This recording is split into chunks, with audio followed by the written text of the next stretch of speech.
Hey, I'm playing beast to my four beauties tonight who are about to join us very shortly, and they're going to be addressing these very interesting topics tonight. Current affairs, as we know it. Kissing cousins. Mum said you can't go there because she's your cousin, but he's already been. And so's his sister with another. Yeah, it gets really complicated. It's a good one, though. This bunch of billionaires suggests that nuclear power is proven, mature and safe, in spite of Chernobyl, 3 Mile Island and Fukushima and everything else. We'll see what the panels have got to say. And finally, apparently the scientific community is okay with intelligent design as long as Elon Musk says it's okay. We'll see what the panellists have got to say coming up right now. Sweet and Sour, coming your way now. Don't go away. Got a problem, big or small, would a miracle be nice? Our motley crew is back, churning out advice. You might even laugh a bit in the following half hour.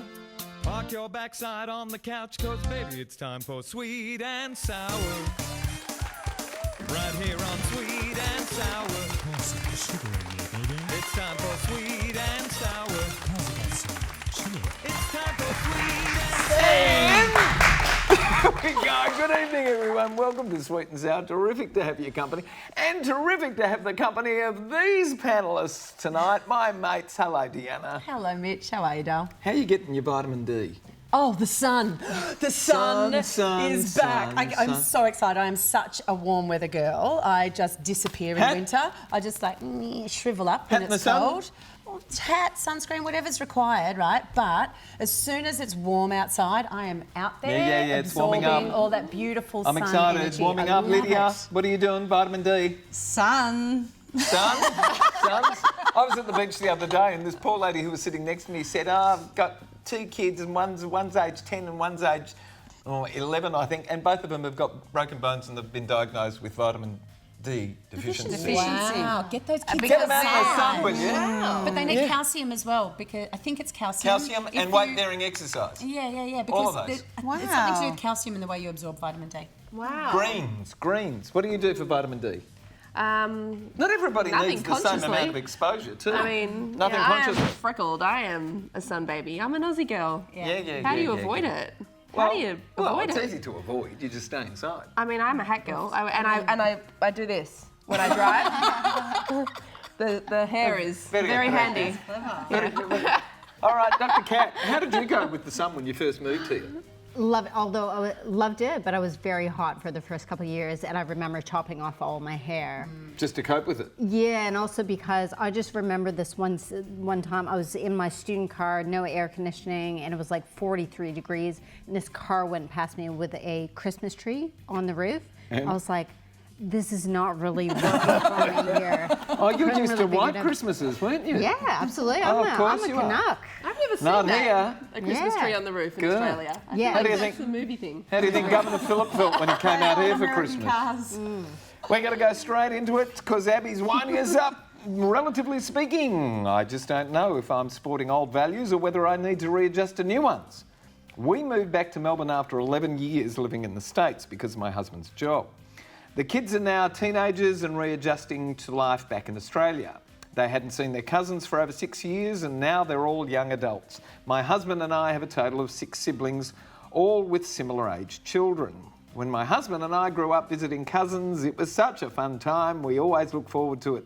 My issue is that while this is still the same as the current generation, the difference is huge. I discovered they now have sex with one another if they're slightly attracted.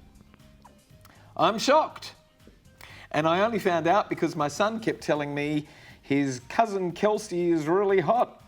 When in a light-hearted manner I said to him simply, she's your cousin, you can't go there, my son burst into laughter and said, bit late for that. It turns out that my good-looking Romeo son has been with most of his reacquainted female cousins. And get this, my daughter has slept with one of her male cousins. Is this the new norm? Or are you all in shock, as my husband and I have been? We don't know if there is anything we should be doing about it. What happened in the time we were away? It comes to us from Liz of Windsor in Victoria. Maybe this is just happening in Windsor. I don't know. Goodness me. Dr. Kat, What is going on here? I'm kind of waiting for like, oh, we're just joking or something like that. Like, is this the 1600s? I can get it back then, you know, when you wanted to keep the bloodlines all within the family. I get it, but it kind of reminds me of Sopranos. Remember when and Al Pacino's like, it's your cousin, don't go there. But all I can say is that literally my ovaries are shriveling up, and I just. That's all I have to say about that. We didn't even know. Should you stop it, or is this just something that's... this is where we are? No. You don't stop it? No. Well, talking about it may help. No, this is wrong. No. Medically speaking, apparently there's nothing wrong with it, but it's still irksome. It's still Now you're reconsidering your past. interesting. What do you do? What do you say to mum? What do you say to mum and dad? Oh, I would talk about it. I'd talk about it for sure, and maybe again, the root of the problem. Maybe they're needing some sort of, I don't know, rites of passage or some sort of challenge in their lives, or some sort of, maybe they're bored. Do they get out much? I don't know. There's lots of questions. Maybe they need more vitamin D. Why are we so irked by this? Why are we so irked by it? Social conditioning. Well, it's unsettling. Yes. It's certainly unsettling for me. I just... Ugh. Yeah, it's unsettling. Everyone's speechless. There's like a silent panel. All the young people doing it now, you know, take measures, and they're all on contraception and all that sort of thing. But it's still very irksome. I just have trouble with it. Home and You're family. so freaked out by it. I am. If you really. think about family events, Easter, Christmas, it's a relaxed time where you just sort of, you know, the kids are playing two-square or basketball. It's not bedroom games. Yeah, it's. I mean, I don't know. Lydia? Maybe. Ekes me out. I think it's gross. I couldn't do it. I hope my children don't, but they won't because they got female cousins. I've seen your cousins.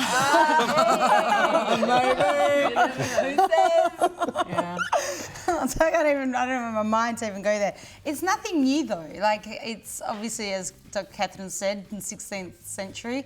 But also, I remember in high school there were a few rumours, particularly about one girl she was getting it on with her cousin, and you know, I don't think it's anything new. I don't think it's appropriate. I think it's gross. Like, let your cousins fall in the category of family, and like you're saying, Christmas and like, you know, let them stay there. They're family that you don't. These ones haven't known each other. They've Doesn't really matter. acquainted They're cousins, after. and they're first cousins. Maybe we're just being old-fashioned. No, that's just gross. Yeah, Maybe we are just being Maybe old-fashioned. that's something we need to open that conversation because maybe we are being old-fashioned. Maybe Obviously, we need it's. to. And if the medical experts say that there's nothing wrong with procreating, But is that First true cousins. though? well, yeah, it is. I don't know the answer to Genetically, there's no... Unless there's something there like haemophilia, like Queen Victoria and But Prince you're Albert not talking were about first cousins. deformed babies or anything like that. No, but you if know, there's like a it's- predisposition, a family predisposition, no. But you go and get tested apparently and all that sort of I don't thing. know. Look, love is love, and people fall in love. Now I'm feeling guilty. They're not falling in love. It's Party central. It's a Game of Thrones situation. Oh, well, maybe this is the what's whole... happening, okay? What we have here is a Game of Thrones situation, right? Hang on, they were brother and sister. I think that's what's happened here. Game of Thrones is what happened. Let's go with that. And they've taken inspiration from a TV show because that's how society works now. Yeah. That's Really? Oh, I don't know. I'm just making it up. Inspiration from Game of Thrones. I'm going to go with that. Yeah. She said it on TV. Gosh. go next. I've seen a few dragons walking. No, never mind. We asked you at home. This particular question is sexual promiscuity amongst cousins now generally acceptable? Well, most of you feel like the panellists because only 10% of you apparently are doing it with your cousins. The rest of you, 90%, say no, it is not acceptable. I don't know whether that will change over the I don't next know. I kind of feel like 10 an years. aftertaste in my mouth now. I feel judgmental. Yeah, Maybe me I do too. need to give it a second thought. I think it's worth considering. As long as you Just didn't say give it a go. I think it's worth considering just to assess your own, Yeah, your own judgments patterning. and your own biases, and you know how much is this social conditioning? How much is it? Yeah. We're Yeah. going to talk about this over and over and over again during the break. But when we come up, we're going to change the topic and we're going to be talking about nuclear energy. Do not go away. Back to sex with their cousins. Yeah.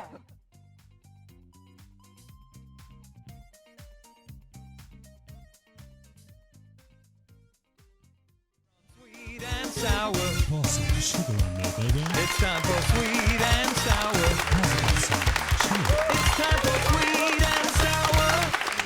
We're just talking about how much change we've all experienced socially in the last 20 years. It's amazing. If you would like to send us a letter for discussion by our panellists, send it to one of these social media contact points appearing on your screen right now. There they are. There's 5 of them there and lots of little squiggles that I'm supposed to mention, but I can't read them, so I'm not going to, all right? But there's Instagram, there's our website, there's Facebook, there's Twitter, there's even Snapchat down there. That's the one with the little squiggle. The weird ghosty dude. And for everyone who does send us a letter, we are going to send you a movie pass, courtesy of Natalie Cameron and NRC Communications. And the movie we're sending you to this week is Ride Like a Girl, which is the Melbourne Cup story of... Oh, it's about horses. Any reviews on that? I thought it might be Yeah, motorbikes. it's been, the reviews have been fantastic. Amazing. Here we go. Dear Sweet and Sour, they are not an elite scientific body. They're a collection of billionaires who love to make profits from the wealth in the ground that ought to belong to you and me. Yet the Minerals Council of Australia has argued in a submission to Parliament that nuclear power is a mature, proven and safe technology. Money obviously talks louder than real science. How else could they get away with such an arrogant submission, despite the facts that the half-life of enriched uranium will always be over 500,000 years, and the world has the collected very negative experiences of Chernobyl, 3 Mile Island, Fukushima, plus the ongoing radioactivity that continuously devastates successive generations' health from nuclear bombs and the fallout from testing sites. It barely rated in the news service at all, and I'm sure that's simply because it's still so much a boys and mates club. The mining lobby doesn't know how to make money from anything other than grabbing anything out of the ground for a pittance. They collectively haven't a modern skill set nor an appropriate profit philosophy to produce renewable energy. So here we are, set again to have the very compliant government do the bidding of the big miners because they look after themselves, they don't look after us. Do you want more nuclear power stations in this nation? Panellists, writes Simone of Glen Osborne in South Australia. First up, Lidia. Well, the short answer is no, given the history and the long-term effects it's had on people and families and health and all that. But at the same time, they wouldn't be approved to be able to have them if they didn't go through all the checklists, and the Minerals Council of Australia has approved it. I'm sure they'd have it. I'm hopeful. We hope they don't get to approve it. They just want to dig it up and get profit out of it. Who's approving it here? The government. Oh, sorry, the government. Well, the government's not going to just approve it. Are they scientists? Well, they would have... You would hope so, wouldn't you? We would hope so, and I'm hoping But look what they did with the NBN. Geez, wasn't that great? Good science there, fellas. And now you want to give us nuclear power. Well, look, this isn't something that they will just muck around with. There would be proper You policies hope. and procedures and... You hope. Well, I think Yeah, it depends. I'm untrusting. Yeah, I don't trust it. I think... How can we? Yeah, there's Well, an awful yes. lot of money in it. It There's an takes 15 extraordinary years amount of money. now to build a nuclear power plant. 15 years. I wonder how many wind farms could be built in that amount of time for the amount of money that it costs. What I wonder is whether there's as much that's not really what I meant, but as much attention and focus being put into alternative forms of energy. You know, why is this the one that is getting the most attention? Because and the these money? people have the most amount of money. It's not their fault. I mean, their job is to push for mining of anything because that's how they make profit. It's simply not their fault. But if we allow the government to just go, oh yeah, okay, these guys are going to fund our next election campaign, we are mugs. That's the question We you have are to the ask. mugs. I think that's the question you have to ask. Where's the money coming from? Where's the money going? What's it for? You know, follow the dollar and you'll work out. Dr. Kat, do you What's feel going on? the science has made nuclear energy any more safer to use? I think we've come in roads before, 100 years ago, but I think we have to ask the bigger question. This is a small cog in a very broken system. And just off the back of the climate change summit, we don't have that much time to really think about these things. We have to start thinking more intelligently about energy now. Yeah. And We have this to is start acting now. We've done thinking. It's like action has to happen now, and it's not sustainable, any of what we're doing. none of it is sustainable. And the way We're still going to need a lot of energy, and this is an alternative energy supply. Yeah, but there are different ways. Like Deanna said, there's wind energy, there's solar energy, look at the sun. Yeah, we lost our edge. Australia lost its edge. We were at the forefront of the world with solar energy 30 years ago, and we just lost the plot. Now China's ahead of us. Yeah, money talks, and the world isn't in a stable place, and Australia does have its resources, and we're killing it. We're like digging. It's really sad, and it's unsettling, and I don't know, I can't help but feel like this horrible sinking feeling of losing hope for my kids and the next generations to come, because we like our lives, we like our things, we're a consumerism We type asked people. you at home, sorry Courtney, we asked you at home to answer this question for us. Do you agree with the Mining Council of Australia's view that it's now safe to mine uranium despite the lessons of Fukushima, Chernobyl and 3 Mile Island, plus the ongoing generational health issues from nuclear bombs and their testing? And here's what you said.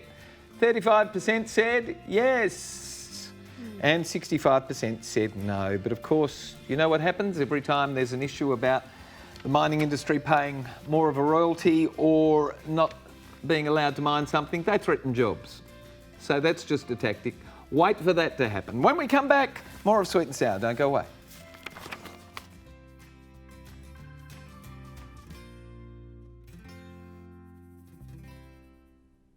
Here on Sweet and Sour. It's time for Sweet and Sour. It's time for Sweet and Sour. Yeah, as it does. We're just Elon Musk. insipid. Elon Musk is a believer, apparently. Yes, he's a believer in a supreme being or beings. The scientific community refuses to comprehend that the creator of the Tesla car and the man who's on the path to send humanity to Mars has advocated that he believes we're all living in a computer simulation. Well, no one argued with him. They just said, interesting. What is interesting is that this very clever man understands human nature and marketing so precisely that he used his science concepts to articulate his understanding of what believers in a God would call intelligent design. Because it simply sounded like futuristic science. Every single one in the science community just gave the notion an acknowledgement, a smile, and none of the usual scorn and vitriol. So here we are. The scientific community has no issue with intelligent design. God exists, according to Elon Musk. He's a computer programmer. So how does the rest of the panel view intelligent design and the prospect of a supreme being or beings? Additionally, I want to ask the panellists if they believe God would cease to exist if people no longer believe. And it comes to us from Jeffrey of Orange Grove in WA. Geez, the air must be pretty clean out there. I wonder what's going on. Topic. You love this topic? Yes. You're not first on this topic, but Deanna, Oh, I am. you are. Okay, well, this is a mess, this letter. I've got to say, it's a whole hodgepodge of different ideas all smooshed together in a way that's supposed to sound like it's reasonable, which is basically what you're suggesting the scientific community has done to Elon Musk. So you're doing the same thing, for starters.